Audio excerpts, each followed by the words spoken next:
मेरी शादी बहुत ही अमीर खानदान में हुई थी। मुझे किसी भी चीज की कोई कमी नहीं थी। कमी थी तो सिर्फ बेटे की। ऐसा नहीं था कि मुझे औलाद नहीं हुई थी। ऊपर वाले ने मुझे 4-4 बेटियों से नवाजा था, लेकिन 4 बेटियों के बाद भी मुझे बेटा पैदा नहीं हुआ था। मैं हर वक्त परेशान रहती और दिन रात दुआएं करती कि काश बेटा पैदा हो जाए। एक दिन मेरा नौकर बोला, बीवी जी, रोजाना कच्चा अंडा खाया करो, जरूर बेटा होगा। मैं रोज एक कच्चा अंडा खाकर सोने लगी, मगर जब डिलीवरी का वक्त आया तो बच्चा पैदा हुआ तो मेरे कदमों तले ज़मीन निकल गई, क्योंकि वहां तो नौकर का मेरा नाम नज़मा है। मेरी शादी को 6 साल हो गए थे। मेरी शादी एक बहुत ही अमीर खानदान में हुई थी। मेरे माँ बाप ने भी शादी करते वक्त न तो इस खानदान के बारे में जानने की कोशिश की और न ही इन लोगों के बारे में कुछ पता किया। बस इस बात पर खुश हो गए कि वह बहुत अमीर लोग हैं, बहुत बड़ा घर है और इकलौता बेटा है। और जहां इकलौता बेटा हो, वहां पर सारी जिम्मेदारियां भी बहू पर आ जाती हैं। इस घर में किसी चीज की कोई कमी नहीं थी, लेकिन एक चीज ने जीना हराम कर रखा था, और वह यह थी कि मुझे इस घर को एक बेटा पैदा करना था। मैं शादी के पहले ही साल प्रेग्नेंट हो गई। मैं बहुत ज्यादा खुश थी, लेकिन हमारे मुशे में औरतों से उम्मीद कभी खत्म नहीं होती। पहले अच्छी पढ़ाई करें, फिर अच्छी शक्ल और सूरत बनाकर रखें, इसके बाद पूछा जाता है कि उसकी शादी होगी या नहीं। शादी हो गई तो माँ बनी है या नहीं, और अगर माँ बनी है तो बेटे की बनी है या फिर बेटी की, और अगर बेटी हुई है तो बेटा क्यों नहीं हुआ। औरत की सारी जिंदगी यह सब करते और सुनते गुजर जाती है। मुझे भी अल्लाह ने बेटी से नवाजा। मैं बहुत खुश थी, क्योंकि ऐसे लोग भी हैं जिनके शादी को 10 से 15 साल गुजर जाते हैं और औलाद नहीं होती। लेकिन मेरी सास और शौहर बिल्कुल भी खुश नहीं थे, फिर भी उन्होंने अपनी नाराजगी का जाहिर नहीं किया था। लेकिन जाने किस्मत ने मेरी क्या सोच रखा था कि मेरे घर में एक एक करके 4 बेटियां पैदा हो गईं। हमारे घर में एक नौकर भी था, जिसे सब अकबर कहते थे। एक वही था इस घर में जो मेरा दर्द समझता था, कहता था कि अल्लाह ने तो आपके घर में रहमत दी है। वही अक्सर यह खबर सुनाने बाहर आता था कि बेटी पैदा हुई है, और बदले में मेरे शौहर से थप्पड़ भी खा लेता। चौथी बेटी की दफा बकायदा मेरे शौहर और मेरी सास ने बहुत ज्यादा गुस्सा किया था, मुझे भी बातें सुनाई और कई हफ्तों तक उनका मूड खराब रहा। अब तो मेरा शौहर अपनी बेटियों को भी प्यार नहीं करता था। मेरी सास भी उनको अपने करीब नहीं भटकने देती, उन्हें हमेशा दुश्मनों की नज़रों से देखा करती। मैं बहुत परेशान रहती थी। इस घर में मेरी बेटियों को हर सहूलत हासिल थी, अच्छे स्कूलों में जा रही थी और अच्छा खाती पीती थीं, लेकिन उनसे कोई मोहब्बत नहीं करता था। इस वजह से मेरी बेटियां बहुत जिद्दी होती जा रही थीं। अब तो मैंने भी अल्लाह से दुआ करना शुरू कर दी कि 4 बेटियों के बाद एक बेटा अता कर दे, क्योंकि मैं भी चाहती थी कि अल्लाह मुझे बेटे से नवाजे। लेकिन चौथी बेटी के बाद 2 साल गुजर गए और फिर मैं प्रेग्नेंट नहीं हुई। एक तो मैं 4 बेटियों की माँ, ऊपर से प्रेग्नेंट न होने की वजह से मुझे बातें सुननी पड़ रही थीं। मैं बहुत ज्यादा परेशान रहती थी। जब इंसान बहुत परेशान होता है तो उसे भी जो मिलता है वह उससे अपने दिल की बात कह देता है। इस तरह मैं अपने नौकर अकबर से अपने दिल की बात कह दिया करती थी कि मैं आजकल बहुत परेशान हूँ। बस यूं समझे कि मैंने अकबर को अपने बारे में सब कुछ बता दिया था कि मुझे क्या अच्छा लगता है और क्या बुरा लगता है और क्यों परेशान रहती हूँ। लेकिन अकबर ने मुझे अपने बारे में कुछ भी नहीं बताया। वैसे भी मुझे जानने का कोई शौक भी नहीं था। वह बहुत अच्छा इंसान था और मुझसे उम्र में छोटा भी था। इस घर और खानदान का बहुत पुराना वफादार था। उसके बाप दादा भी यहीं पर नौकर के तौर पर काम कर रहे थे। मैंने दिन रात दुआएं की, मन्नत मांगी और फिर अल्लाह ने मुझ पर करम किया। 5वीं दफा मैं प्रेग्नेंट हो गई। मैं खुश थी कि अल्लाह ने मुझे उम्मीद से कर दिया, नहीं तो अगर ऐसा न होता तो बहुत बुरा हो जाता। मैं जब भी उम्मीद से होती थी तो मेरे हमल के 9 महीने तक मेरा शौहर और मेरी सास मेरे साथ बहुत आराम से पेश आते थे। उनकी उम्मीद होती थी कि सब खैर होगी और अल्लाह हमको बेटे से नवाज देगा। वह इस बेटी बेटे की चाल में ऐसे फंसे थे कि वह डॉक्टर से पता भी न करवाते थे कि उनके यहाँ बेटा आने वाला है या बेटी। वह कहते थे कि एंड वक्त पर ही पता चल जाएगा, शायद उसके पीछे भी कोई डर था। एक दिन मैं अपने कमरे में बैठी थी, मेरी सास मेरे कमरे में आई, पहले मुझसे मेरी सेहत के बारे में पूछने और फिर मुझसे कहा, देखो, अगर इस दफ़ा तुम्हारा बेटा ना हुआ तो हमें कुछ ऐसा करना पड़ जाएगा जिसकी तुमने उम्मीद भी नहीं की होगी। मैंने पूछा, यह क्या कह रही हैं आप? क्या करेंगे आप लोग मेरे साथ? तो मेरी सास ने कहा, हम तुम्हें इस घर से निकाल देंगे। मैं बहुत ज्यादा परेशान हो गई और मेरी आंखों में आंसू बहने लगे। मैंने कहा, इस घर के अलावा मेरा है ही कौन? माँ बाप तो मेरे इस दुनिया में नहीं रहे, भाई बहन भी कोई नहीं है। अगर आप मुझे घर से निकाल देंगे तो मैं अपनी बेटियों को लेकर कहाँ जाऊंगी? मेरी सास ने कहा, यह हमारा मसला नहीं है, इसलिए दुआ करो कि तुम्हारा बेटा पैदा हो। अगर तुम्हारे बेटा पैदा हुआ तो तुम इस हवेली में मलिका बनकर राज करोगी। मैं तुम्हें बहुत ज्यादा खुश रखूंगी। तुम्हारी बेटियों और तुम जो चाहो तुम्हारे सामने हाजिर हो जाएगा। लेकिन अगर तुमने बेटा पैदा नहीं किया तो फिर समझ लो कि तुम्हें आसमान से उठाकर जमीन पर फेंक दिया जाएगा। मैं अपने बेटे की दूसरी शादी करवा दूंगी। मैं बिल्कुल हक पर हूं।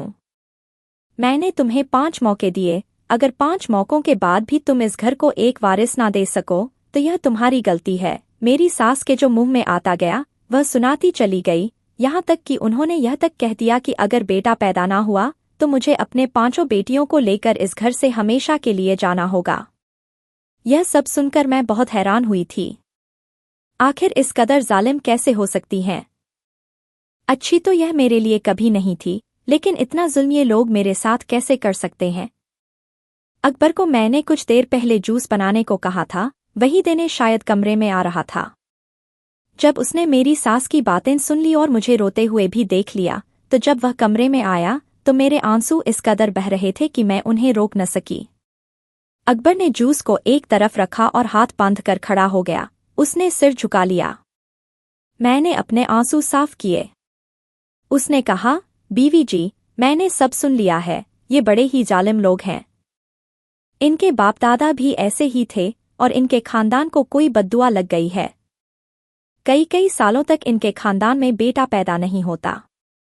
बड़े साहब भी तो बड़ी बीवी की शादी के 10 साल बाद पैदा हुए थे। मैं हैरान हुई कि मेरी सास 10 साल तक औलाद न पैदा कर सकी। उन्हें क्या महसूस हुआ होगा?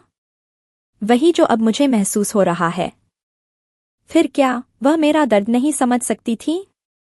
और मैंने तो इस घर को औलाद दी थी, ऐसा तो नहीं था कि मैं बिल्कुल बांझ थी। अकबर बोला, बीवी जी, मैं आपको एक तरकीब बताता हूँ, यह बहुत पुराना नुस्खा है। ज्यादा कुछ नहीं करना है, सिर्फ रात को सोते समय एक कच्चा अंडा आपको खा लेना है। मैं शर्त लगाकर कहता हूँ कि आपके यहाँ बेटा पैदा होगा। मैंने अकबर को कहा, तुम यह कैसी बातें कर रहे हो? इस तरह बेटा पैदा कैसे हो सकता है? अकबर ने कहा, बीवी जी, जहाँ इतना कुछ किया है तो यह भी करके देख लो। अगर बेटा पैदा ना हुआ तो मेरा नाम बदल दीजिएगा। अमीर लोगों में एक बहुत बड़ी कमी होती है कि जब वह बहुत ज्यादा परेशान होते हैं तो अपने अनपढ़ और नासमझ नौकरों के मशवरे में भी आ जाते हैं। यह भी नहीं सोचते कि बिना वजह जो मशवरा दे रहा है इसके पीछे कोई मकसद तो नहीं। मैंने भी अकबर की बात मान ली और उससे कहा, रोज रात को कच्चा अंडा पीकर सोया करूंगी और अगर मैं गलती से भूल भी जाऊं तो तुम मेरे लिए अंडा लेकर आ जाया करना। अकबर ने कहा कि मैं यह काम अपनी जिम्मेदारी समझकर करूंगा और मुझे यकीन है कि इस दफा आपको बेटे से नवाजा जाएगा। फिर मुझे भी आपकी खिदमत करने की बहुत खुशी होगी। बहुत सालों बाद इस हवेली को कोई अच्छी मालकिन मिलेगी। जैसे अकबर ने कहा था, मैंने रोज रात को एक कच्चा अंडा पीना शुरू कर दिया। पहले तो मुझे बहुत अजीब लगा, लेकिन मुझे कोई परवाह नहीं थी कि इसका जायका कैसा है। यह करना बहुत ही अजीब काम था, पर मुझे किसी भी तरह बेटे की मां बनना था। यही मेरा मकसद बन गया था। अगर मैं किसी दिन भूल जाती तो अकबर खुद मेरे लिए दूध देने के बहाने अंडे भी ले आता और मेरे शौहर को इस बात की कोई खबर नहीं थी। लेकिन एक दिन मेरे शौहर ने यह बात नोट कर ली और उसने कहा, यह अंडा तुम्हारे लिए आया है। तो मैंने कह दिया कि उबला हुआ अंडा है। आपकी अम्मी ने कहा है कि रात को दूध के साथ एक अंडा खाया करो। मेरा शौहर हंसा और कहने लगा, साथ में यह भी दुआ किया करो कि तुम्हारे बेटा पैदा हो, वरना खाना पना तुम्हारे किसी काम का नहीं होगा। कभी कभी मुझे यह सोचकर बहुत तकलीफ भी होती थी कि मेरा शौहर भी मेरा साथ नहीं देता था, मेरे लिए कुछ नहीं कर सकता, लेकिन कम से कम तसल्ली दे देता। अगर मुझे उसका थोड़ा सा भी साथ मिल जाता तो शायद सुकून मिल जाता। लेकिन अब सच तो यह था कि मुझे उससे किसी भी चीज की उम्मीद नहीं थी। उसने मुझे अपनी हमसफर कभी समझा ही नहीं था। उसने तो मुझे बच्चा पैदा करने की मशीन समझा था। उसे मुझसे बेटा चाहिए था। मैंने दुआ की, इस दफा बेटा पैदा हो जिसको मैं इसके हवाले करके यह कह सकूं, तुम्हें जो चाहिए था वह तुम्हें मिल गया, लेकिन मुझे तुमसे कोई सरोकार नहीं है और हम सिर्फ नाम के मियाँ बीवी हैं। मैं इस दिन का इंतजार कर रही थी। मैं उसे कहना चाहती थी। मेरे अंदर इन 5 सालों में बहुत नफरत भर गई थी। मैंने फिर भी इस तरह सब कुछ बर्दाश्त किया क्योंकि मैं बेटियों की माँ भी थी। सच कहते हैं कि औरत की इज्जत मर्द से होती है। अगर वह बेटे की माँ है तो उसको ज्यादा इज्जत मिलती है। एक दिन मैंने इस हवेली में कुछ बहुत अजीब होते हुए सुना कि मेरा शौहर गुस्से से चिल्ला रहा था, अकबर कहाँ है? पता चला कि वह घर नहीं था। जाने वह कहाँ गायब हो गया है। आज तक कभी नहीं ऐसा हुआ था।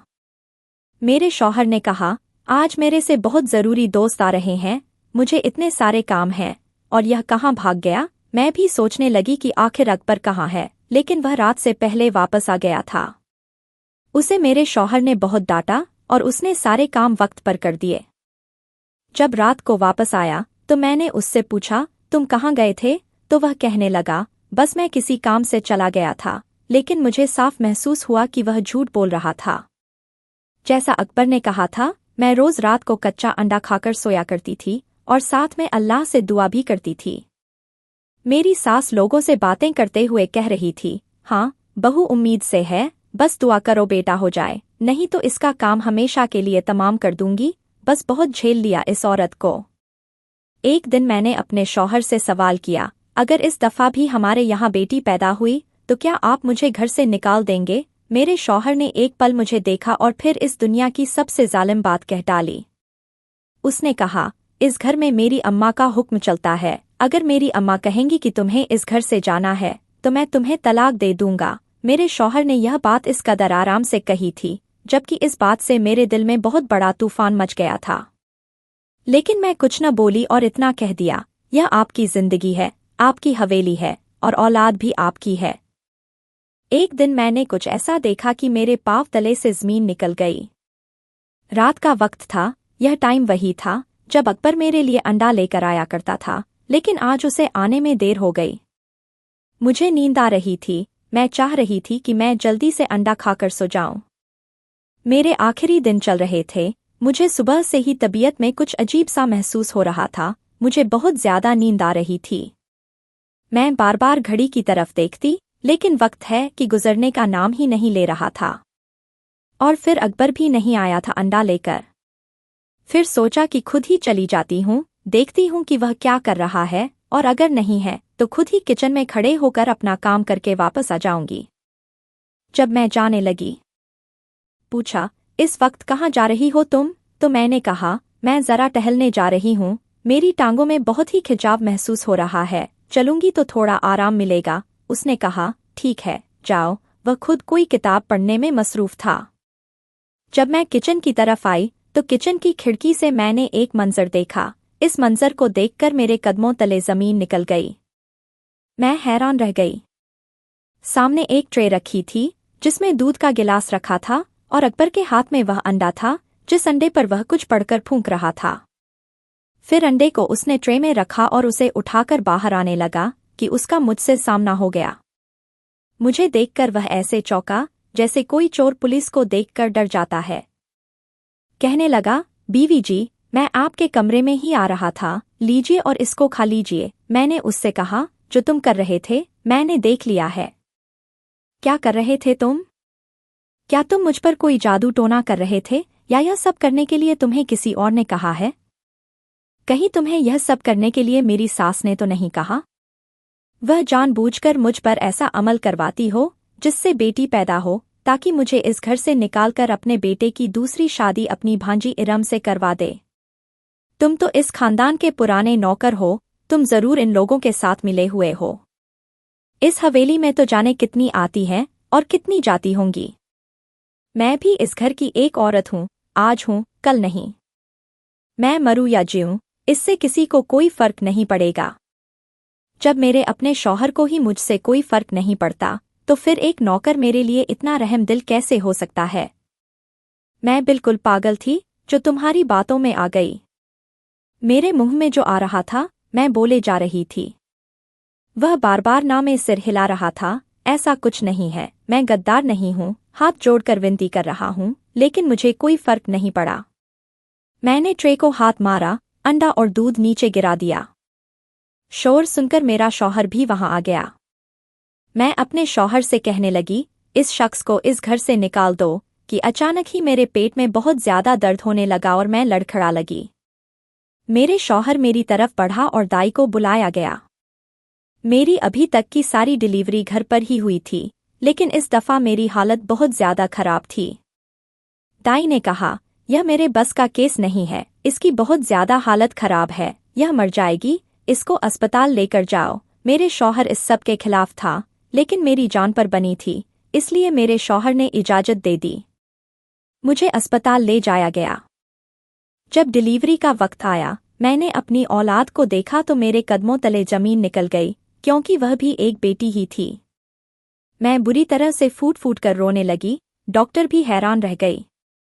जब अचानक वहां एक औरत आई और उसने मेरी बेटी को उठाकर वहां पर एक बेटा रख दिया, मैं हैरान रह गई, क्योंकि मैंने उस औरत को पहले कभी नहीं देखा था। उस औरत ने कहा, मैं अकबर की बीवी हूँ, और जब आपको अल्लाह ने उम्मीद दी थी, उन्हीं दिनों मुझे भी उम्मीद मिली। मेरे 4 बच्चे हैं, और सारे के सारे बेटे हैं। मुझे अल्लाह ने इस दफा बेटी की उम्मीद दी थी, लेकिन अल्लाह ने मुझे फिर से बेटा नवाजा। लेकिन मुझे अकबर ने सारी बात बताई, और उसने कहा कि हमें यह बेटा बड़ी बीवी जी को देना होगा। उसने सब कुछ प्लान किया था, वह सब कुछ जानता था। मैं पहले से ही तैयारी करके आई हूँ, यह बच्चा 2 दिन पहले ही पैदा हुआ है, इसलिए बिल्कुल भी पता नहीं चलेगा कि यह बच्चा आपका है या मेरा। उसने अपने बेटे को मेरी गोद में डाल दिया। मैंने रोते हुए उसके आगे हाथ जोड़े, उसने मेरे हाथों को पकड़कर नीचे कर दिया। उसने कहा, हाथ ना जोड़े, लेकिन जब उसने मेरी बेटी को उठाया तो मेरा दिल बैठ सा गया। मैंने उससे कहा, तुमने मुझे अपना बेटा देने की हिम्मत है, लेकिन मेरी बेटी को मुझसे दूर ले जाओगी, यह मैं कैसे बर्दाश्त करूंगी। उसने कहा, आप फिक्र ना करें, इसे मैं अपनी औलाद की तरह पालूंगी। वह मेरी बेटी को उठाकर उस दरवाजे से निकल गई जहां से वह आई थी। मैंने डॉक्टर से भी बात कर ली, डॉक्टर को समझा दिया। डॉक्टर ने कहा, आजकल ऐसे लोग कहाँ होते हैं दुनिया में। अगर इस तरह आपका घर बचता है तो मैं भी अपनी जबान बिल्कुल नहीं खोलूंगी, और मैं तो डॉक्टर हूँ, मैं रोज इस तरह के लोगों को देखती हूँ। जब बेटियां पैदा होती हैं तो लोग बुरी तरह रोना शुरू कर देते हैं, जबकि ऐसा नहीं करना चाहिए। अकबर ने अपना काम कर दिया, वह वाकई एक वफादार नौकर था। मेरे शौहर और सास को पता चला कि बेटा पैदा हुआ है, तो वह दोनों बहुत ही खुश हुए।